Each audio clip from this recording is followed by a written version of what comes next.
All right, Rebecca, we're calling this meeting to order. Yeah, All I mean, right, I think we're missing a couple, but it's time. it's time. It's time. Okay. All right, roll call. Yeah. Noting the start at 1:31. Dombrowski, Here. Fiolik, Here. Livergood, Here. Long, Here. Marshall, Reinders, Here. Shepherd, Here. Heidi Smith, Here. Robin Smith, Yeah. Todd. Let's see, Alex. We also have Joanna Bertucci, Rebecca Malinowski, and Beth Stoneburner. All right. Additions to the agenda. Public comments. Approval of minutes. Dombrowski moves to approve. Reinders second. All right. All those in favor, right? Say aye. Aye. Aye. Aye. Aye. Okay, now we get to the good stuff. Review strategic planning session results.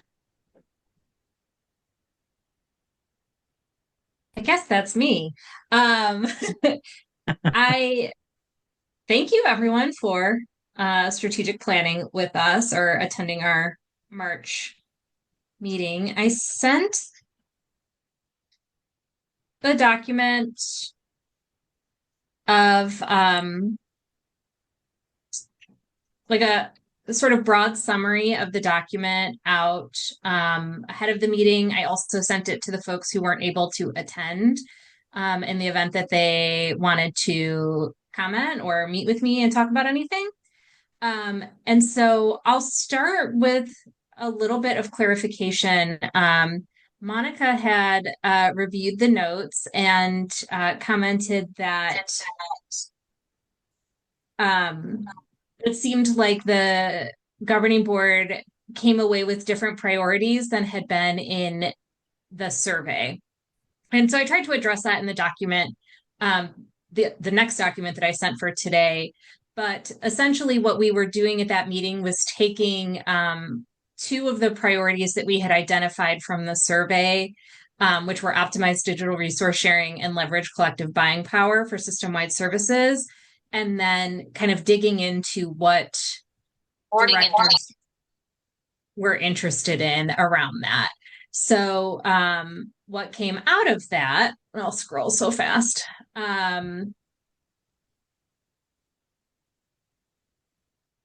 was centralized cataloging, e-content, and a system-wide app. So, centralized cataloging as like a collective service, a system-wide service, digital resource sharing, and then a centralized app as something to purchase.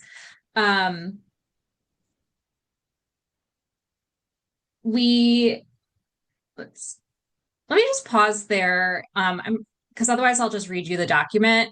Um, so what are there questions about the meeting, either if you were or weren't there, if you found things that weren't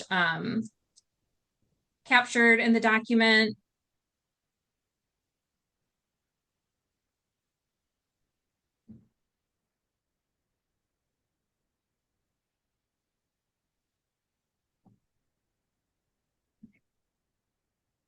Um, if not, I'll switch over to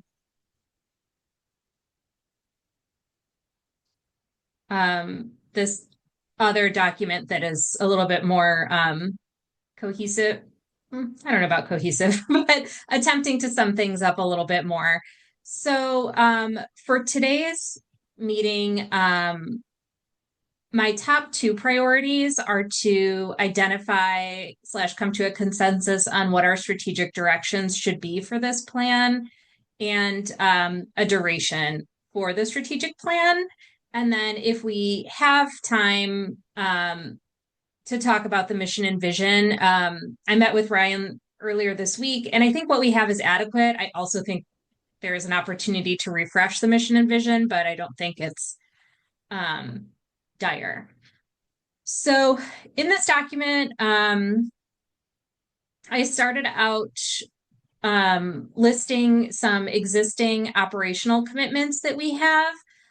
So in addition to like deal with Polaris, we anticipate having probably at least one, maybe two new libraries join next year. And then we have a list of like 4 to 5 other libraries that are interested in joining in the next, 3 to 7-ish years.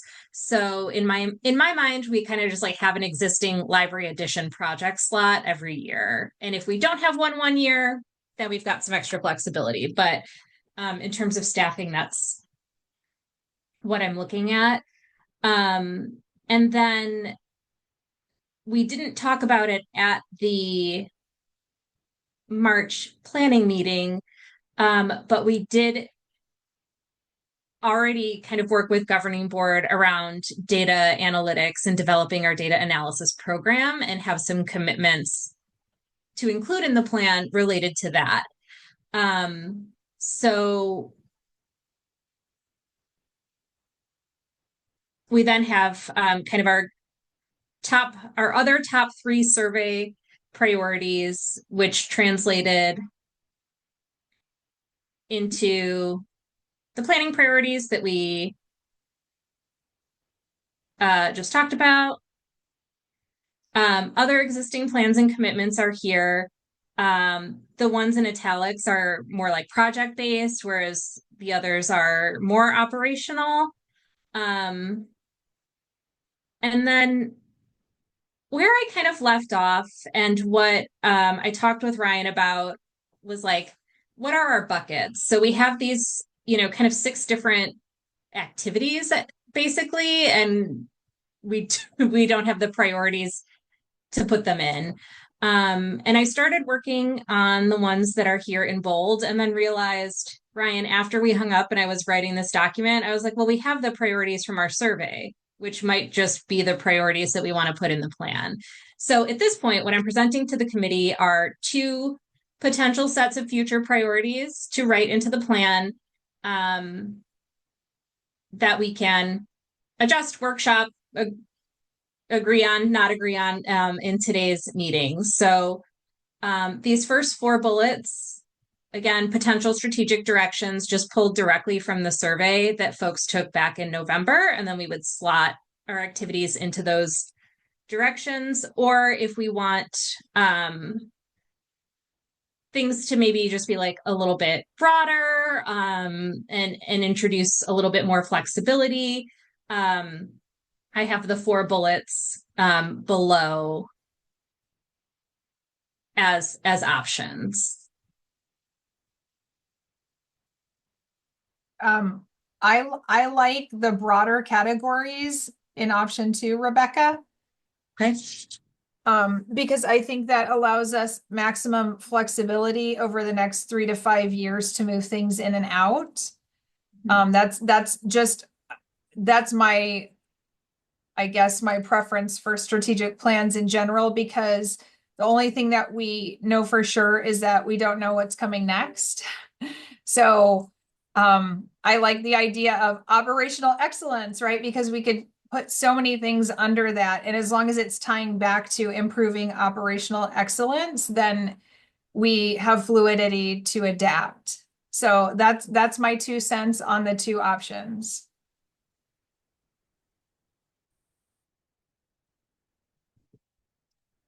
I'll chime in here too. I agree with Monica on this. And I don't feel like those things are mutually exclusive, just depending on how you write the plan. Like when I write my strategic plan, the very top level, highest thing I call an initiative, right? And so in this particular case, the initiative could be operational excellence. You put a couple other words around it. And then below your initiative, you have goals. And then, so a goal could be efficient, effective collaboration, right? And then underneath that, you could have what I call potential activities. We actually brainstormed to come up with like, well, so what does that mean? What could we actually do? Should we get, Six Sigma black belt certified, or, whatever the deal is.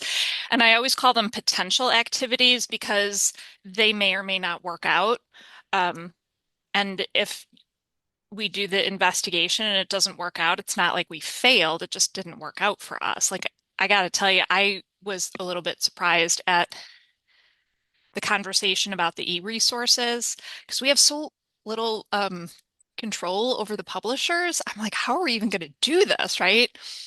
But if we posed it as a potential activity, like investigate, evaluate, then at least we've done our due diligence. So anyway, in summary, I second Monica and just suggest we, drop the more specific things underneath it as appropriate if that's what this group agrees on.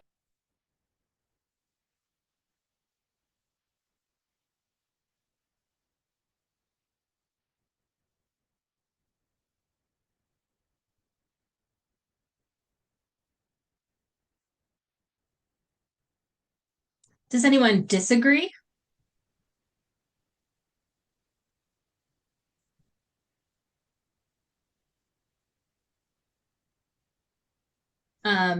Aside from kind of like tweaks to wording, thinking about like big buckets are generally what we're striving for with these initiatives or directions.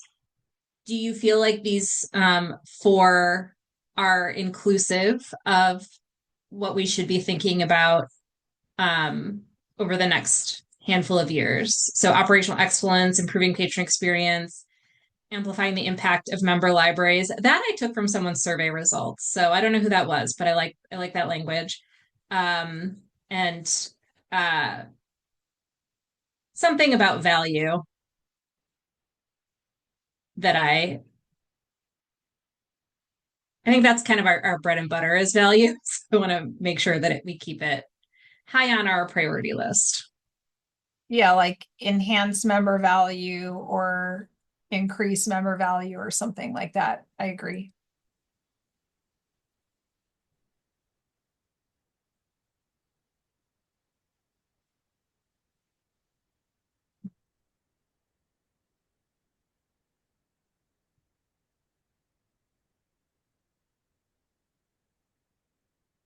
Okay. I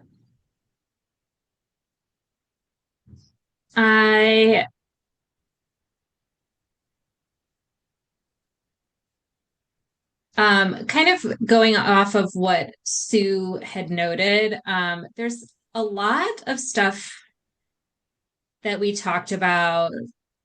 That's not helpful. That is, there's like a lot of moving pieces, and a lot of kind of conditionals and if-thens. So my initial proposal is that we write this as a 5-year plan, with kind of the caveat or the flexibility that we would always have, which is that governing board can tell us to make a new plan at any time. If we do an investigation into the system-wide app and e-content sharing and find that either or both of those are not actually something that we're going to implement, then we would move the next strategic plan process up. So in my head, it made more sense to like give us the full kind of like 5-year plan. And then again, if we need to plan earlier, as opposed to writing a shorter plan and then extending.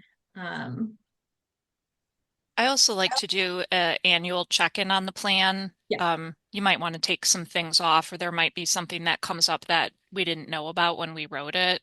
So I don't know if maybe that's one of the governing boards, gets an agenda item. Agreed.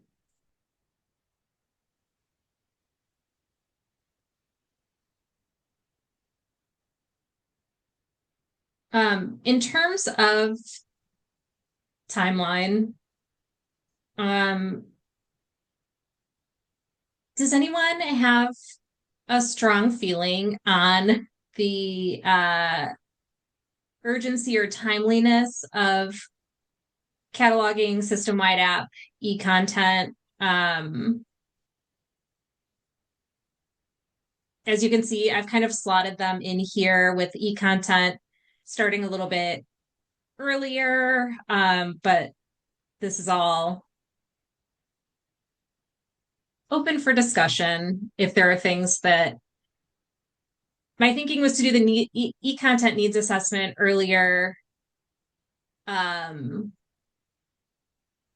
because I think it would have the longest out of e-content and system-wide app, it would have the longest kind of runway of like dealing with contracts and other consortia, like whatever happens, I assume there will be other commitments that libraries will need to address.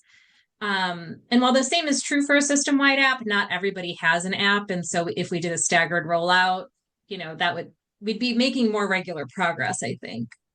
But I'm very open to rearranging any of those.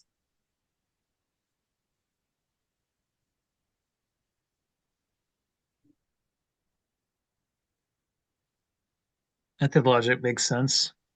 Yeah, I could go with your thought process on that.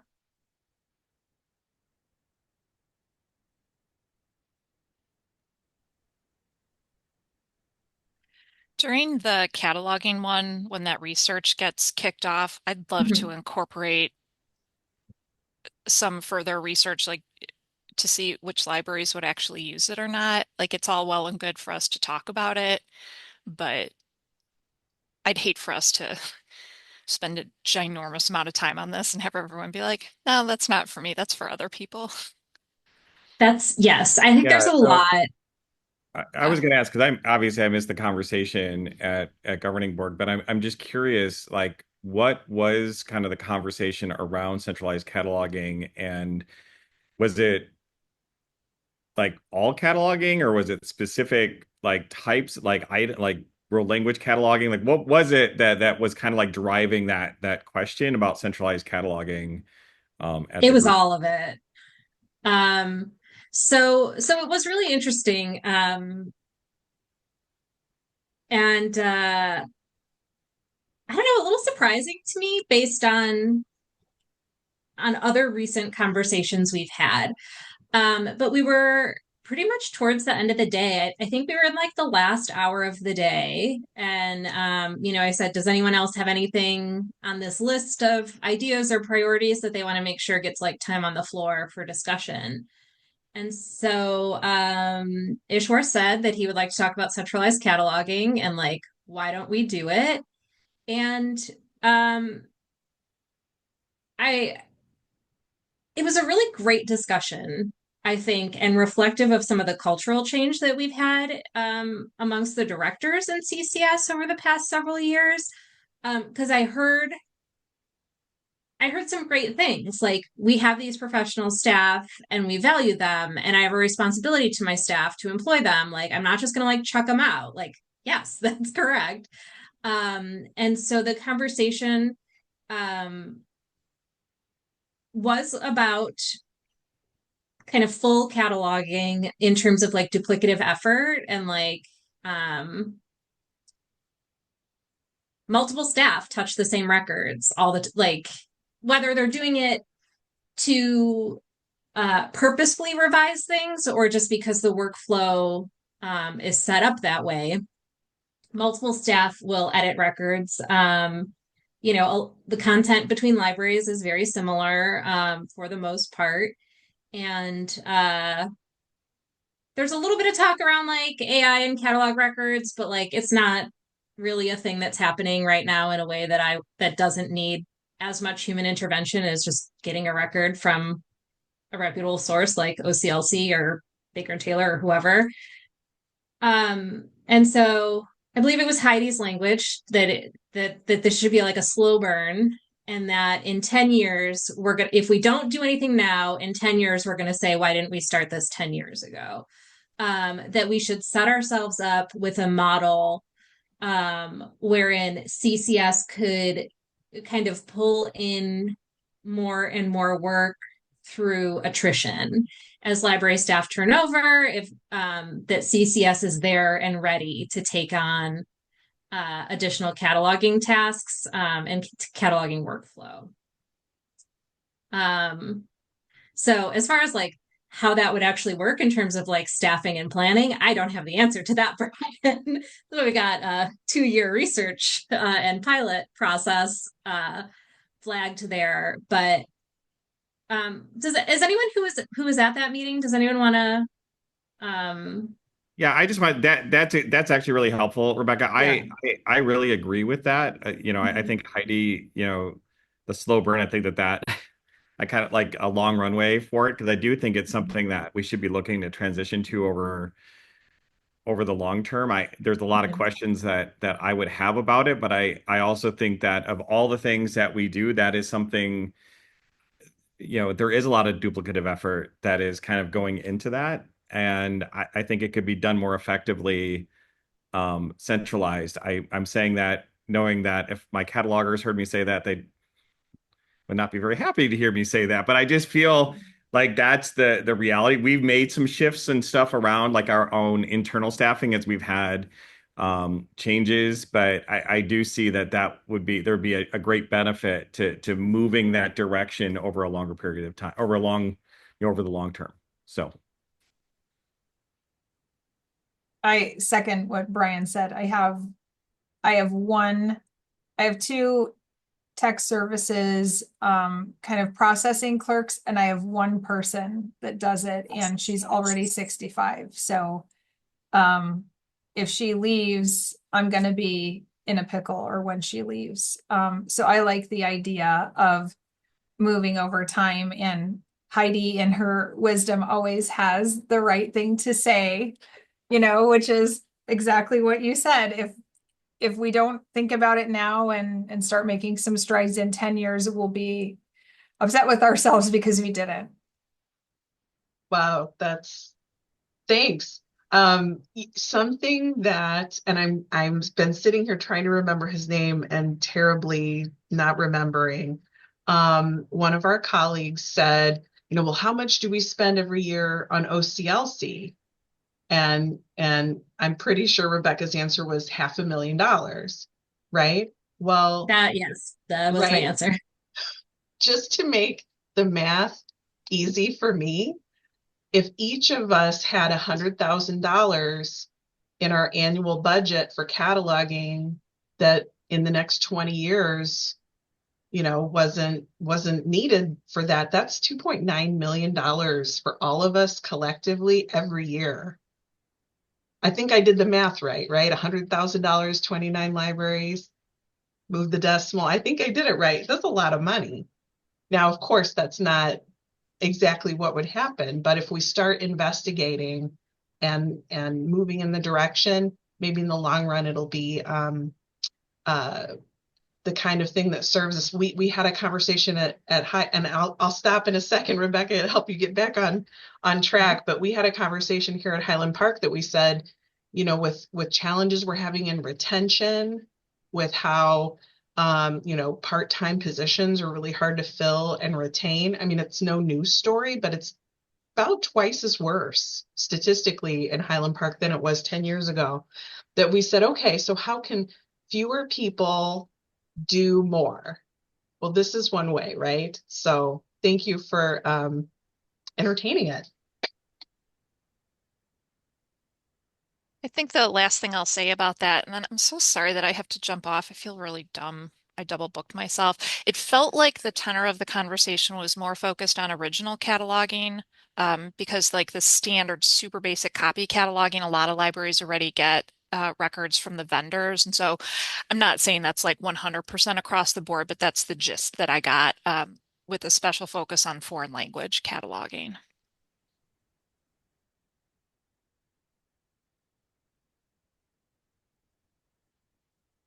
Yeah, I mean, I think there's a lot of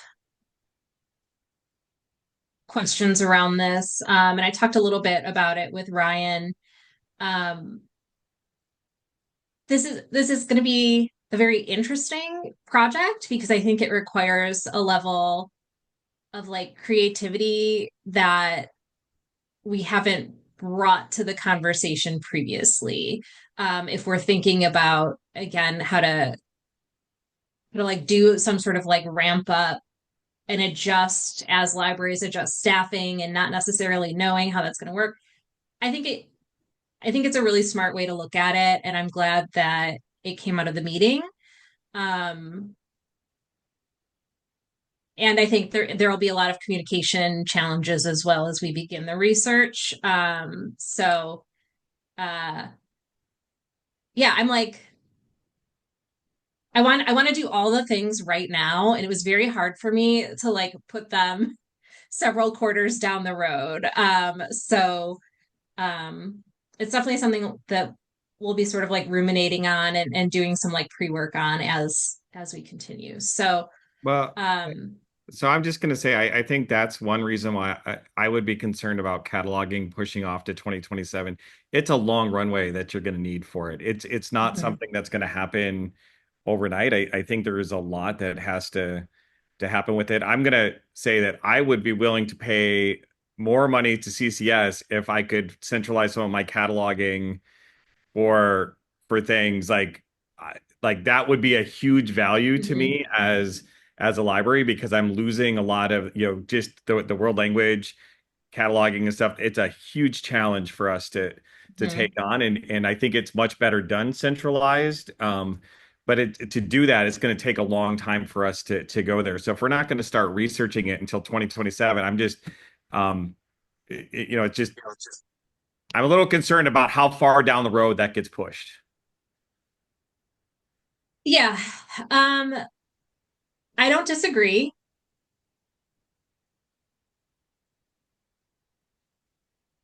I don't I have some concerns around staffing,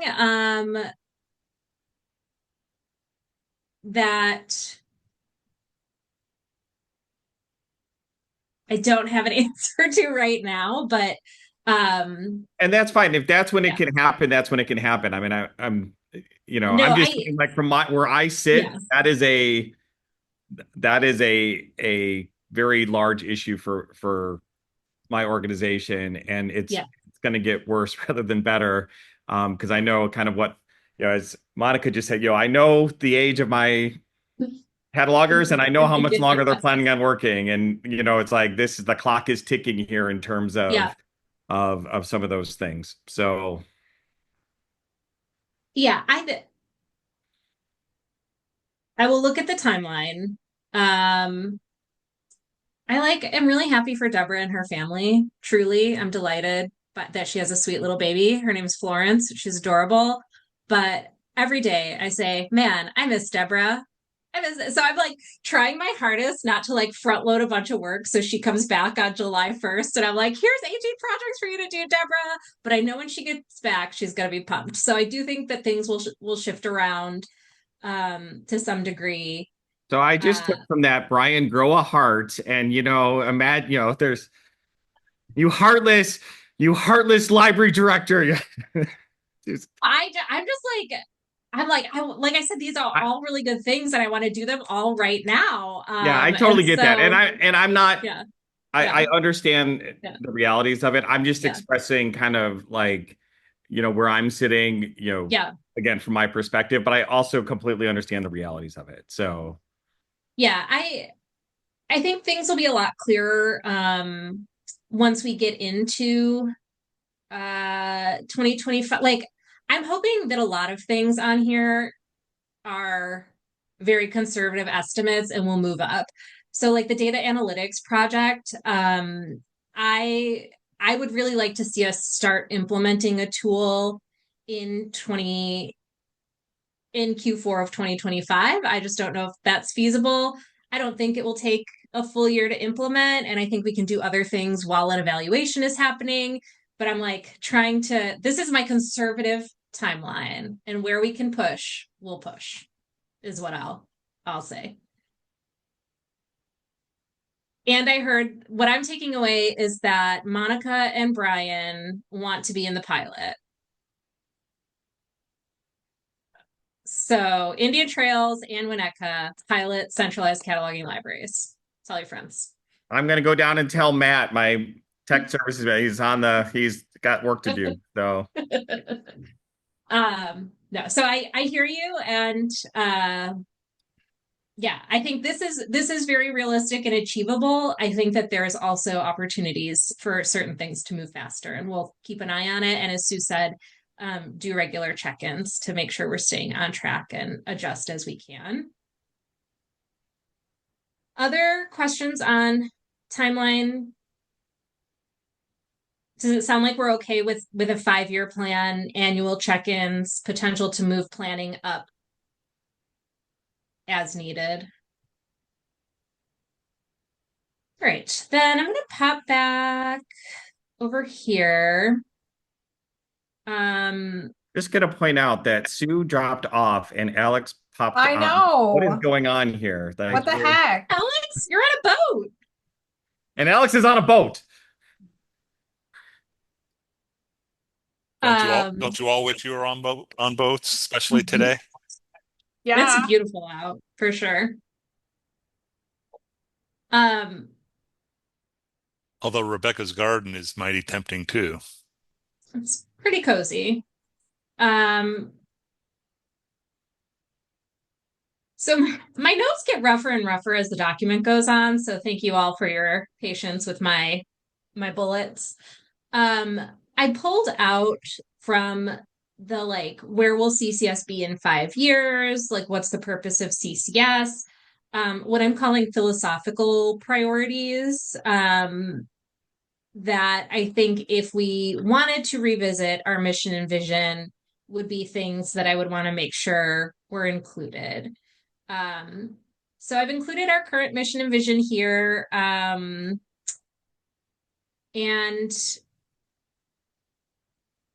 again, I'm open, like if we want to keep what we have, you know, they both include resource sharing, like it's resource sharing, it's flexibility, it's technology.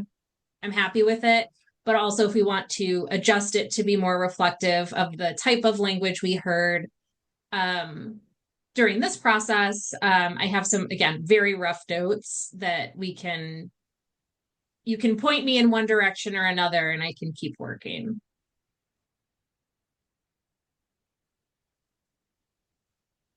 Rebecca, on the current vision part, and this might be striking a chord with me because there's something similar in my current vision statement that I also don't like. That the phrase about forefront of library technology, there's something similar in Winnetka's, and I feel like I don't want to be held responsible for always being the first one to innovate everything and like the latest and greatest. And so that phrase in there, it just feels a little like uncomfortable for us, in terms of forefront of library technology. Do I want people to think we're the forefront of library technology? Absolutely. But if it happens, great. Right. But I don't want to be held to that standard. Like, oh, CCS is always the first one to innovate. And I feel like that language kind of drives that expectation. So that was my one thing that I underlined where I was like, I can live with it or I can adopt something new. But that one just feels a little uncomfortable for me.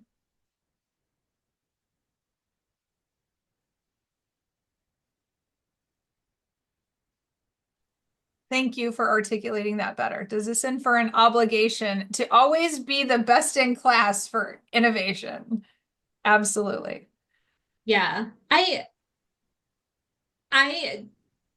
agree with you. And my sort of, I don't know, inverse of that is that, you know, technology should be a tool that we use to achieve our goals and not like an end in itself. Mhm. So my scribbly notes, we're more about being like empowered by technology, Yes. as opposed to like diving towards the new thing. Um, So I actually I thought I thought it was fine. I read that too, but coming from I don't want to hate on my own library. I love my library. We have a tendency to be slower on the technology side. We're getting better.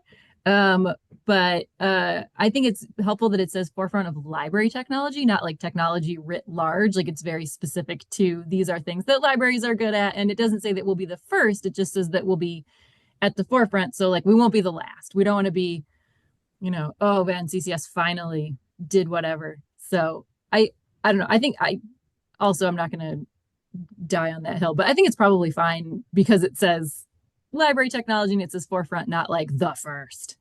Yeah, true. Yeah, and I agree with Monica. We don't want to be. My library isn't at the forefront, and we don't want to be at the front. I'm happy to let others go first and make to be the guinea pigs. But CCS has always been one of those institutions that we look at to go first, or at least to take us with them. So we're sharing the risk amongst 30 instead of putting it all on us. And I think that gives us a better chance to succeed. So I'm fine with if we want to reword it and take out the word forefront. That's okay. We can change that to another noun. That's a noun. Um, and to something else, but I agree with Becky that having some kind of emphasis on maintaining awareness of and willingness to lead the member libraries into with technology is a key thing.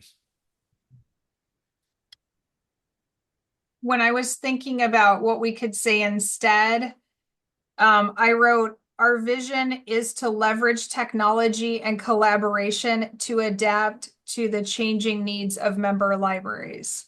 So I was envisioning that we would keep it in there, but just, I guess, soften the blow a little bit, or the obligation, as Rebecca so eloquently put in there.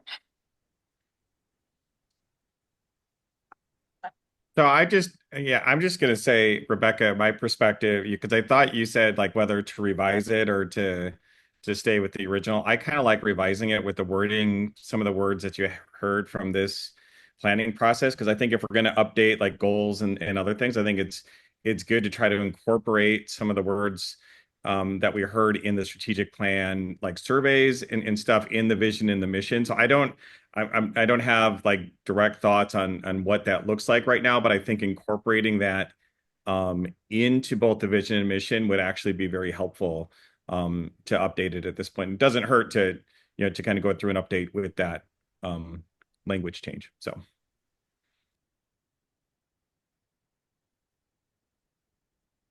I've been watching The Bear, years late to the party, and my response to everything is like, heard. Okay. So sorry, I'm just over here nodding, trying not to be a television character. And thank you, Chef. You forgot. Thank you, Chef. Yeah.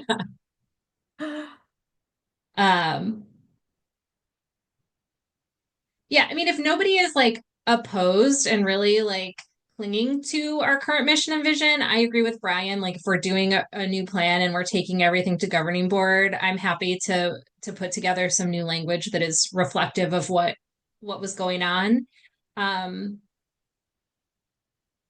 I just like last week at executive committee, I was like, oh, I'll have this draft plan for long range planning, not realizing that meeting was in like 3 days and not a week and 3 days. So I'm not quite as far along as I had anticipated. But I can work on that. Just to kind of like sum up where we're at, we like these broader initiatives. I think Sue's got initiatives, goals, and activities. Other things I was looking at was like directions, outcomes, activities. 3 layers. So we've got our top layer, and then some middle layer and activities kind of already put together, that need to be pulled together from our various spots and dropped in. We are happy with these 4 pending some language updates. We're happy with the 5-year timeline. We'll revisit the mission and vision. Is there any language that anyone wants to throw out, or word or phrase that really resonated with them during the planning or during reading any of these documents? Anything that you want to say, like, oh, don't forget about this thing?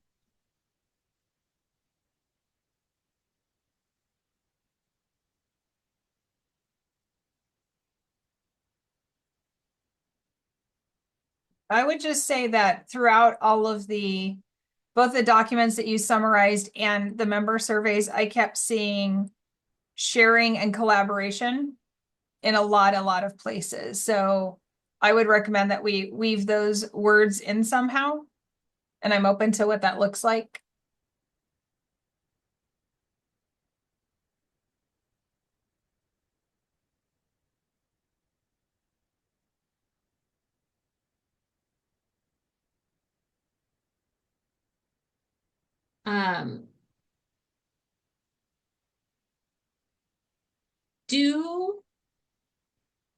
I'm going to stop sharing my screen.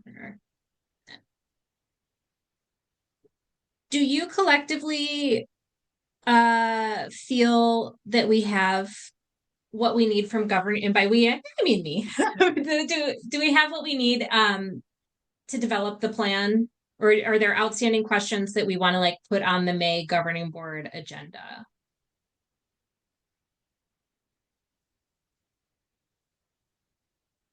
I think we have what we need. I don't have any outstanding questions anyway.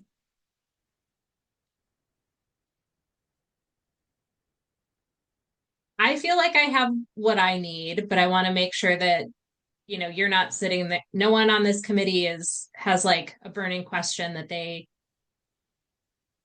did not have answered.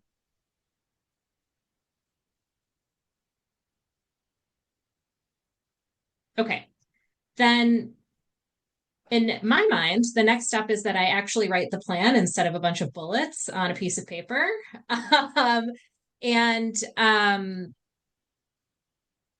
As far as that process, so governing board is just right around the corner. These weeks just keep going.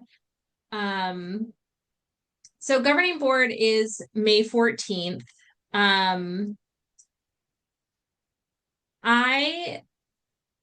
So I am confident I can have a plan written by May 14th, but I don't think this committee will meet again before May 14th. So I can draft a plan and send by email for all of you to review.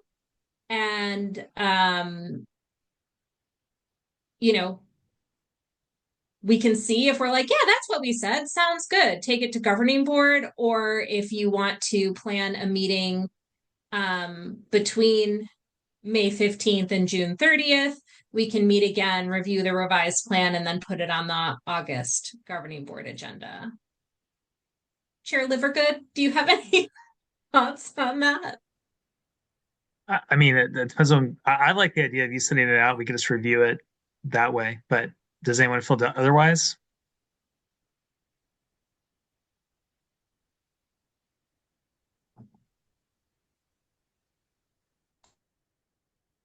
I'm happy to do that. I don't want to take away anyone's opportunity for a Zoom call, but I'm happy to put it together and send it by email.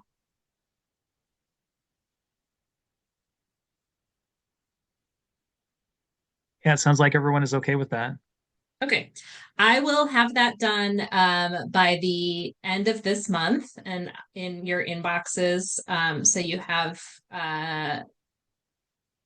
maybe I'll have it done and then before the end of the month. But I will have it done and sent to you so you have several days to review, and then I can make revisions as needed and get it out to governing board. That sounds great. Right. I am really excited about the things on this list. I think there are some things that like are going to maybe be more research than doing, but I'm a librarian. I love research.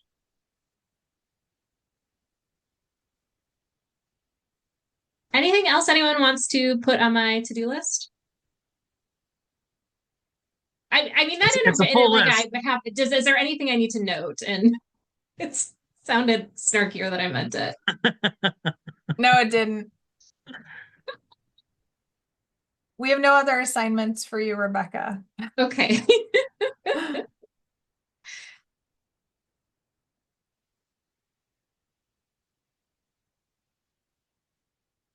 Ryan, I don't think I'm allowed to adjourn the meeting. Oh, okay. I'm sorry. Okay, so we've got our next step. So you're gonna get us out a draft by the end of the month. Don't it's we'll have plenty of time to review it before governing board. Yeah, okay. I guess that's it. Thank you, everybody. Do anyone want to make a motion to adjourn, or do I just adjourn the meeting? You can just do it. You've got All the right. power. Woo! It's exciting. All right, let's adjourn then. Okay. Thanks, everyone. Noting Bye. 217. Thank See you. y'all.